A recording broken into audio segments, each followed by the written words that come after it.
Now it's a pleasure to introduce you our next speaker, Mr. Mike Parsons, Chief Innovation Officer at QUALITANCE. Mike has been leading the San Francisco-based innovation team that Tom Chi, co-founder of Google X, was part of.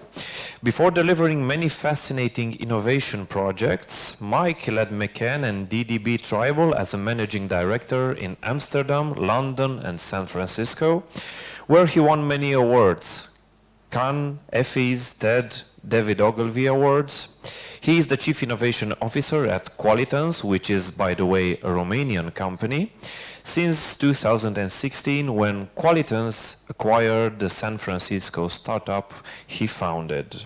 Ladies and gentlemen, Mike Parsons, Chief Innovation Officer at QUALITANCE.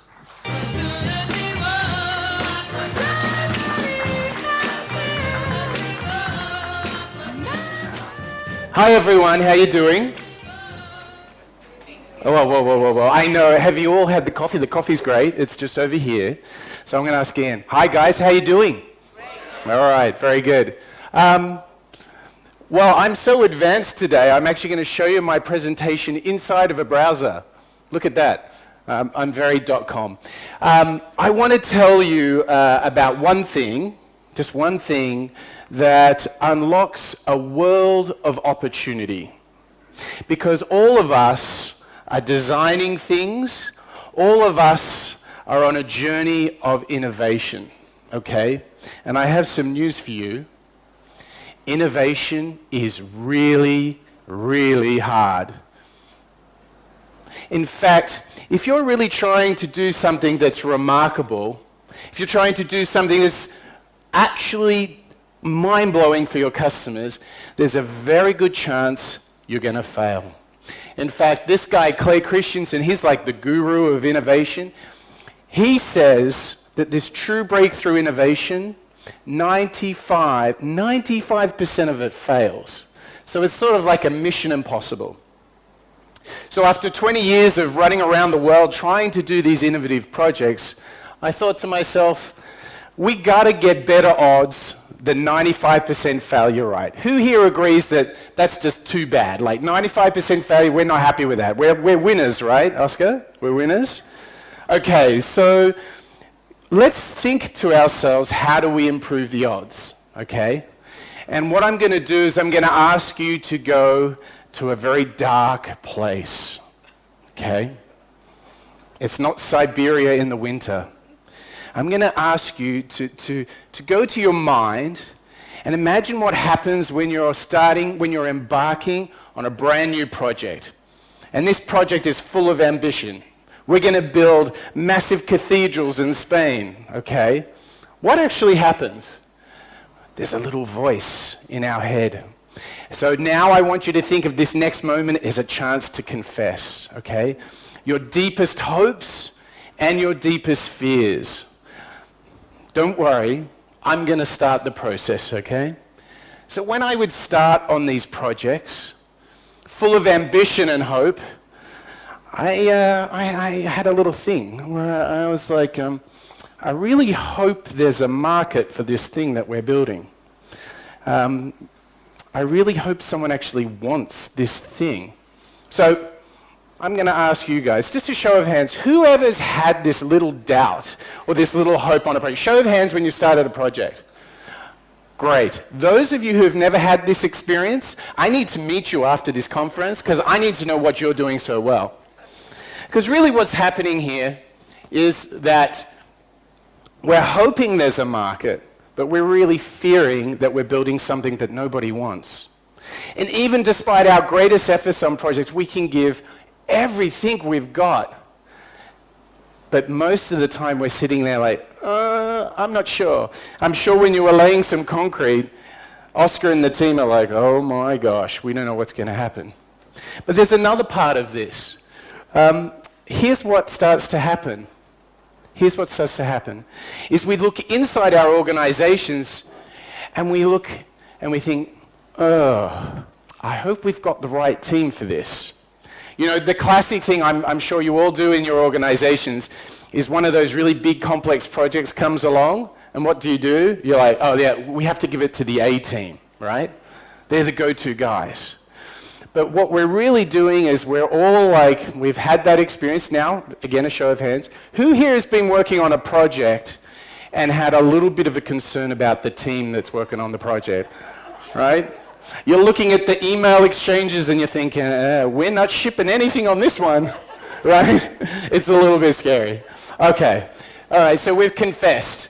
If one of the guys over here, if you could just help me, can you just scroll me up a little bit? Because I'm losing track here, please.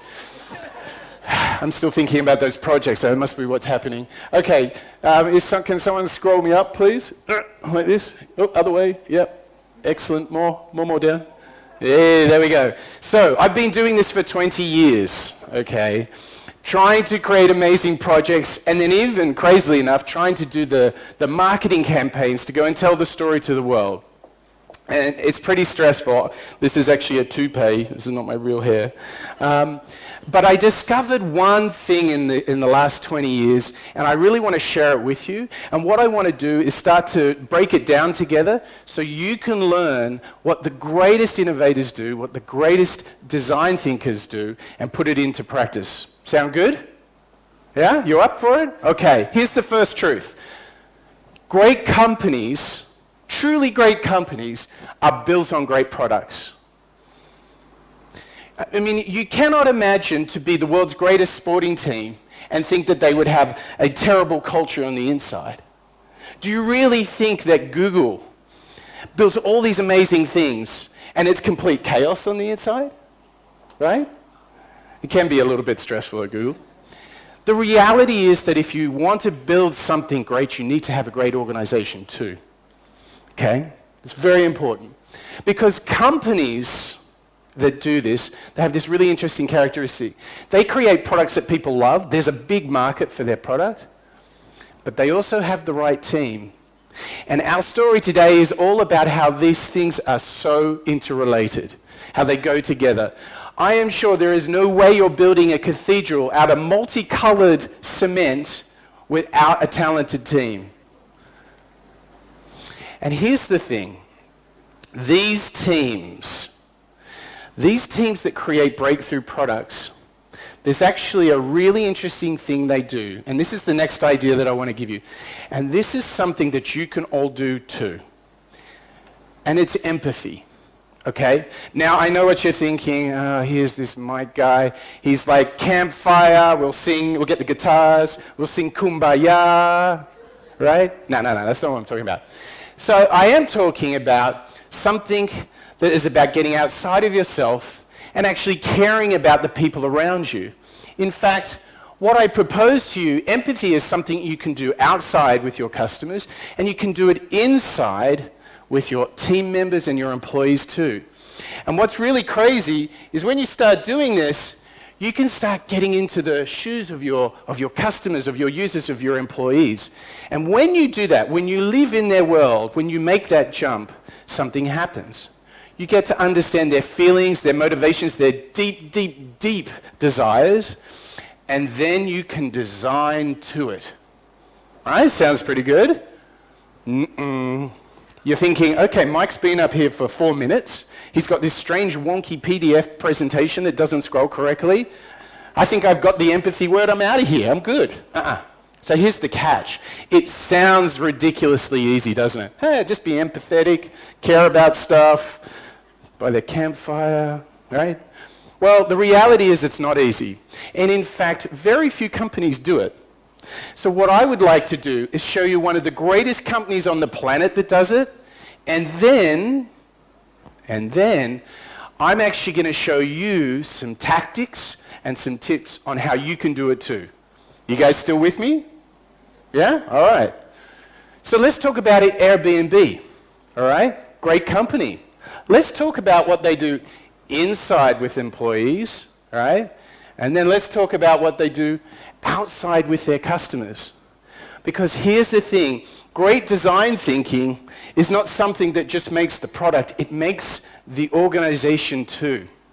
Okay? All right. And while we do that, every time we decode something that they do, I'll tell you how you can do it too. I'm going to give you those practical little tips. So let's start. Let's do a quick tour of the universe of, I can't believe how amazing these guys really are. Okay? Airbnb and its customers. Number one, their business, based on their latest round of invested capital, they are worth $31 billion. That's a big B. That's a lot of invoices, Oscar. That's a lot of invoices. But check this out. You would actually need to go and get Hilton and Hyatt, put them together, and they don't even meet the valuation of $31 billion. That's not bad. And guess what? Airbnb have done it in less than 10 years. Hilton and Hyatt, 100 years. So not only have they done it 10 times faster, they're valued at a far higher number. But it gets better. If you go onto Airbnb today, you can access 4 million listings, which is pretty cool considered that they own, how many apartments do they own? Very good. So let's think, let's go back to our friends at Hyatt and Hilton. Oh, if we want to match those 4 million listings, we need to go to, not one, not two, we need to go to the top 5 hotel chains in the world to match the number of listings of Airbnb. So you're thinking, dang, this Airbnb, there must be like millions of people that work there, right? So in all of Hilton and Hyatt, there's 268,000 employees. Okay, that's a lot of people. You know, downtown in Soma in San Francisco, Portland, a couple of people in Europe, 3,100 at Airbnb. Can you imagine that scale difference? Yet these guys are massively outperforming, and I'm combining 2 companies here, and they're massively outperforming them. So do you guys want to see how they do it? Yeah? I need feedback. I'm very insecure. Come on. Do you guys want to see how they do it? Okay, good. All right, so let's see how they do it. All right, the first big idea here is they design for trust. At the heart of their design thinking practice, they have to design for trust. This handsome guy, can I have some scrolling help again? So I've got a friend over here. He's going to scroll me down a bit. There he is. What a good-looking chap. Okay, this is Joe Gebbia. He founded Airbnb. Now, here's the interesting thought that I want to share with you. He said, a well-designed reputation system is key for building trust. Now, you're thinking, well, what's the big deal with trust, right? We're just like going on a holiday. There's a huge issue for Airbnb. It's called stranger danger. What it's actually talking about is the following. If I had sat with all of you 10 years ago and said, you know what? We're all going to go stay in somebody's apartment in another city and we don't even know who they are, you'd think, that is crazy talk, right? Even crazier, like hands up, who here has stayed at an Airbnb? Oh my gosh, that is a lot. All right, now let's do the true test for the brave. Who has rented their apartment out on Airbnb? Show of hands. Awesome. We got a great team down there. We had 2 hands down there. Now, I just want you to think about it. 10 years ago, hey, I'm just going to let some people from another city or from another country come stay in my home, no problem. Isn't that ridiculous? But the power of design thinking and the power of empathizing unlocked all this value. Here's how they did it. Let's talk about reviews. Now, what's really interesting is that they actually have created a system they've designed for impartial feedback. What they did is this. Let's say Oscar is my host and I'm the guest. Stay at Oscar's nice place, and first thing I think to myself is, there's a lot of concrete in this house. Anyway, it was a really good stay. So I stand there and I'm like, better write a review. But my review comes in earlier than Oscar's. So do you know what Airbnb does? They quarantine it. Oscar can't see my review because they don't release the reviews until both parties have reviewed. Why? Because they want impartial feedback. They don't want me going, oh, that concrete was such a drama. And then Oscar goes, well, he wasn't a very nice guy anyway, right? We don't want that. We want impartial feedback. Now, reviews are really important, right? Because you want to know, like, is the place any good? Because you don't know them. But it gets more important here is that in working with their customers, Airbnb discovered a huge concept. This is really at the heart of why they're so successful. Let's say Oscar's Place only has a couple of reviews, because, you know, the photos have too much of this concrete stuff on it. And we would look at it and we would feel a little bit uncomfortable. It's like, it's got 3 reviews. I'm not sure if I'm into that. However, if that same place has multicolored concrete and it has like 12 reviews, something happens. And they did a study with Stanford to find this out. And what they realized is that a host whose house or apartment that has more than 10 reviews is 10 times more likely to get booked. Because what happens is when we see 10 reviews or more, something triggers. We develop this empathy for the reputation of the person, and it overcomes any social bias or stranger danger feelings, and you think, well, more than 10 reviews, that's got to be good, right? That feels kind of normal when you think about it. But this is what they discovered when they empathize with their customers. This is another great one, photography. They found if they had a professional photographer and stylist, you know, you've got to make the cushions just right. If you do that, those apartments sell 2.5 times better than those that don't. Okay? Once again, by understanding what people need to feel that trust, to make that booking, to take that leap of faith. And why this is so important, this is one of many design thinking tactics that they used that unlocked tremendous value within the organization. And I'll show you some more as well. Okay, let's talk about the listing itself. So when I'm talking about listing, this is like you're looking at the place. Okay, now, first thing is this is actually a listing that I'm staying in next week. Now, it's in the beautiful Gold Coast of Australia, so I don't want you to think that I just walk around doing talks and then go on vacation. I promise you I do some work as well, okay? But here's the interesting thing. I want you to notice that right up in the corner, my host, her name is Gemma. I haven't met her, but I'm taking my entire family to go and stay at her house. Let's see what happens. And you know what? You notice that little badge there? That means she's a super host. So what they did is they created this program for the very best superhosts. You can't apply. It's only granted based on your reviews and how well you communicate with your guests. So what this has become is an enormous moment of pride for hosts. Everyone wants to be a superhost, I'm telling you. But on the other side, I see this badge and I'm thinking, yeah, no problem. This is going to be great. But they do a lot of other things well. One of the things that they do is very, very smart, is they always show you the number of reviews. So you'll see that my beautiful house in the Gold Coast, Burleigh Heads, Australia, it's got 80 reviews and it's an average of 5 stars. So I'm thinking that's pretty good. But here's a smart thing that you might not have noticed.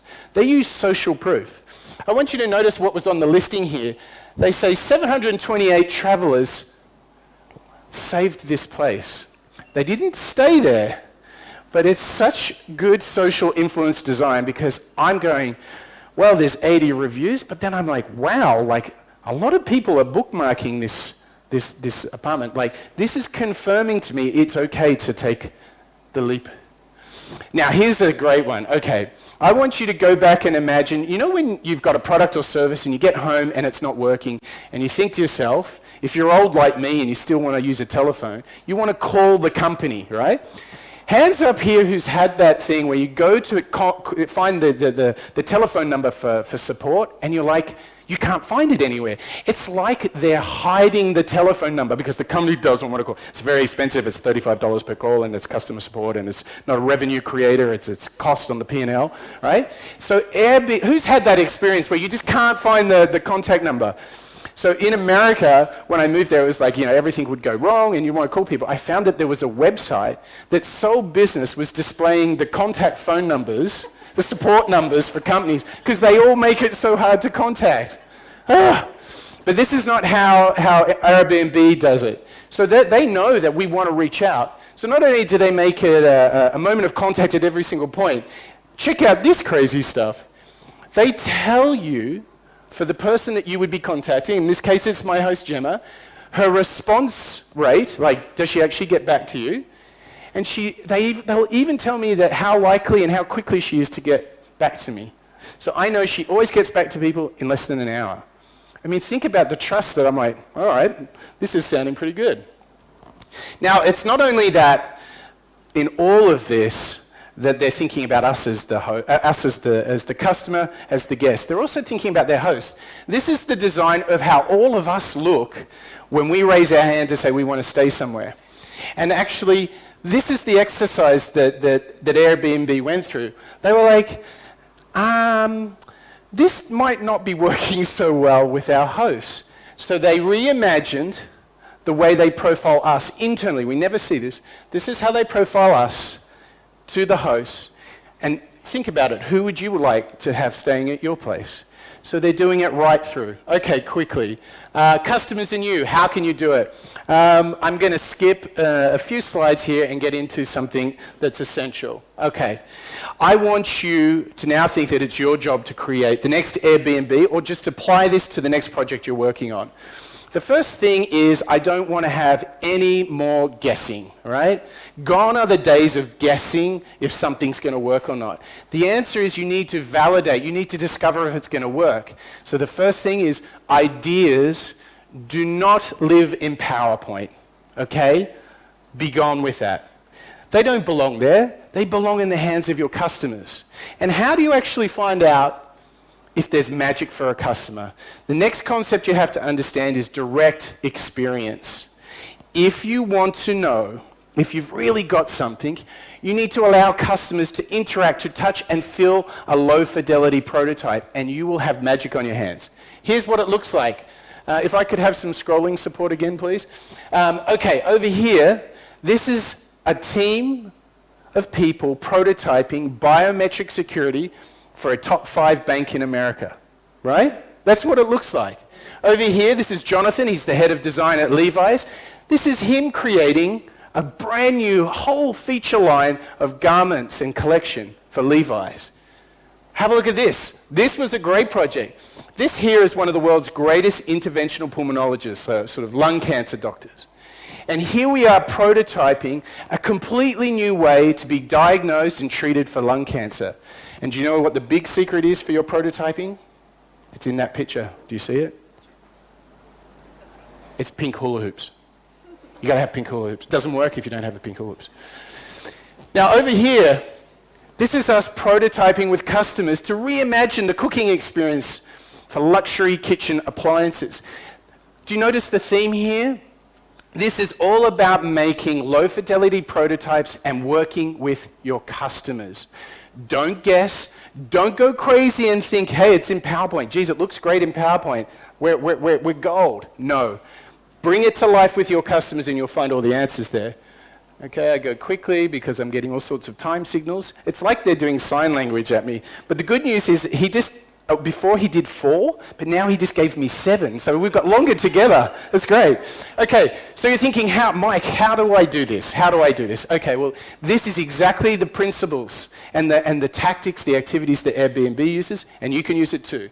The first thing is you recruit real customers. None of this family and friends business, because they're always going to say it's great, right? Yeah, that's great, yeah. Okay. Get a facilitator, keep yourself on track. But when you've got the customer in front of you, you have to set the context.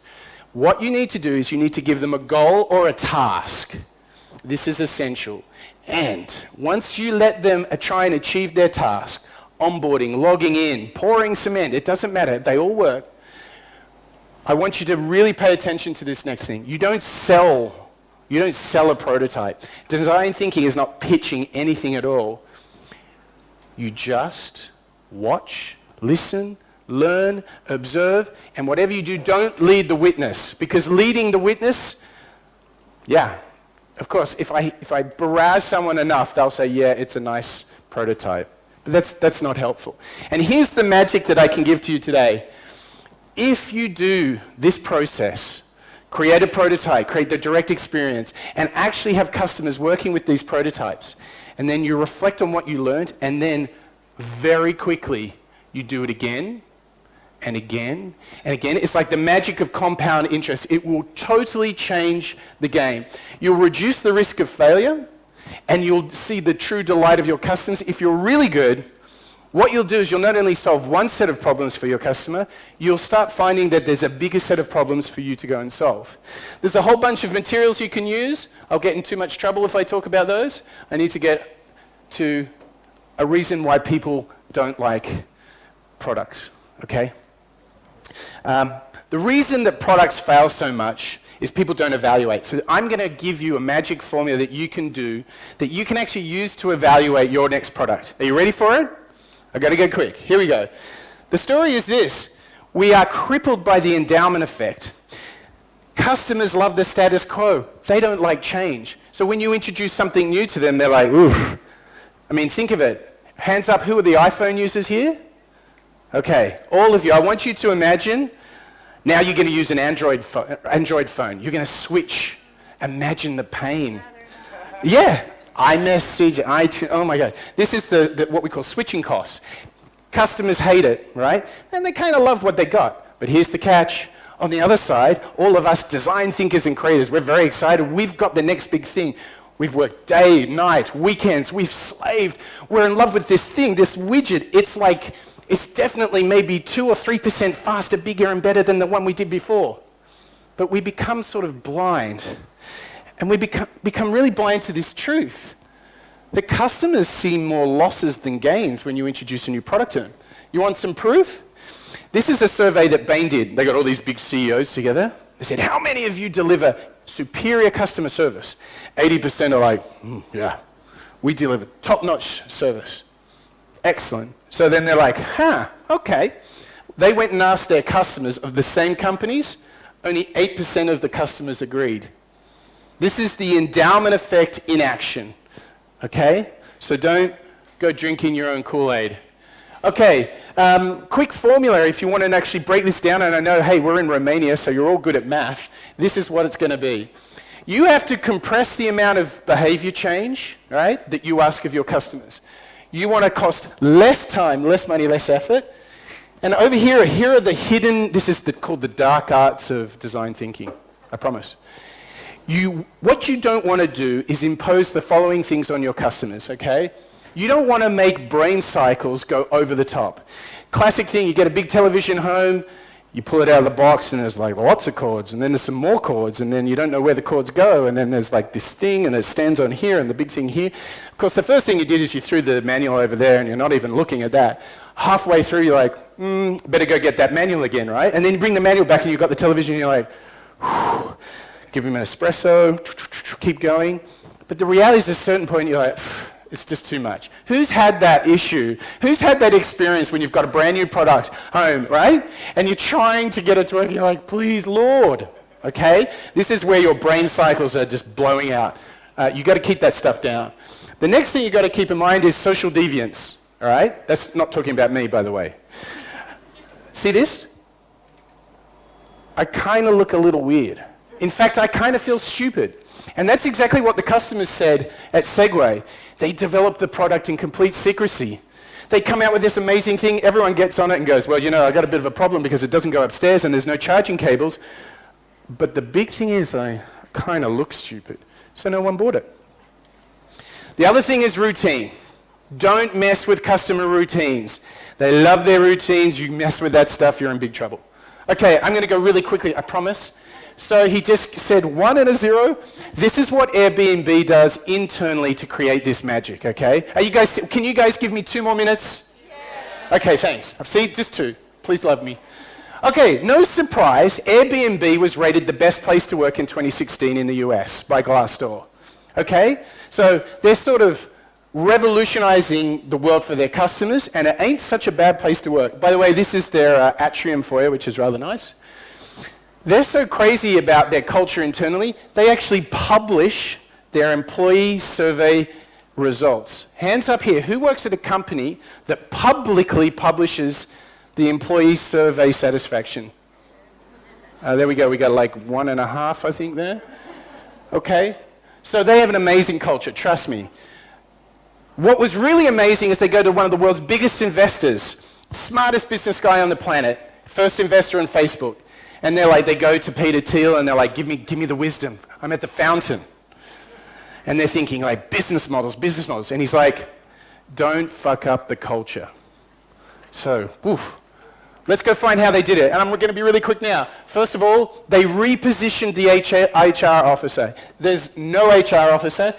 Mark is actually the Employee Experience Officer. So they redefined what it means to be an HR person. What the interesting thing is, I want you to see, is customer experience, employee experience. It's all coming from that same empathy. And then they went crazy and they redefined what it means to be in the workplace. So they went beyond payroll and benefits. So over here you got your standard HR things. Boom! This is what they added to it. Food and facilities, that makes a ton of sense.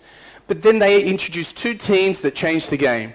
The first one was citizenship, which is a team dedicated to managing, to celebrating, to empowering the communities in which they work. It's fantastic. And here's the other one, ground control, which is all about celebrating and bringing culture to life. And you can do it too. I'm going to go straight to my very last slides. Here we go. Can I have some scrolling help again, Chief Scroller?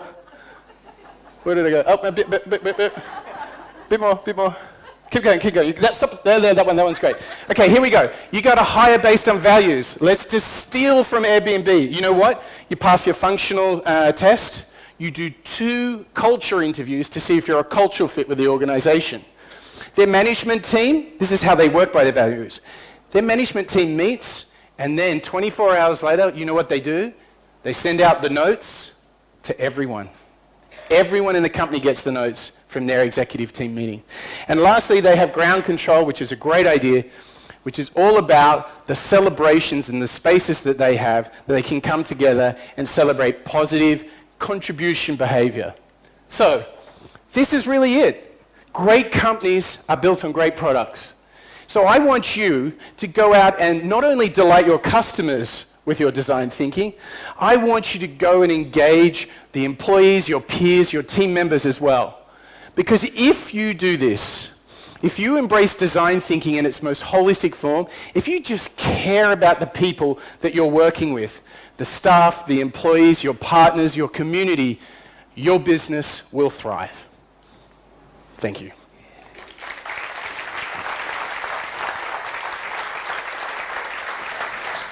Thank you, Mike, for a great and energetic presentation. Unfortunately, I hate to be the bad news guy here, but there is no time for questions for Mike.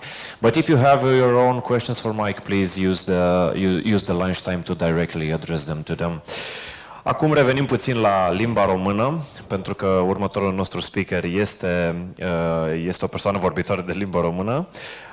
Până atunci v-aș reaminti de formularul pe care v-am rugat să-l completați cu privire la ceea ce considerați dumneavoastră, cu privire la calitatea fiecărui speaker și la calitatea acestui eveniment.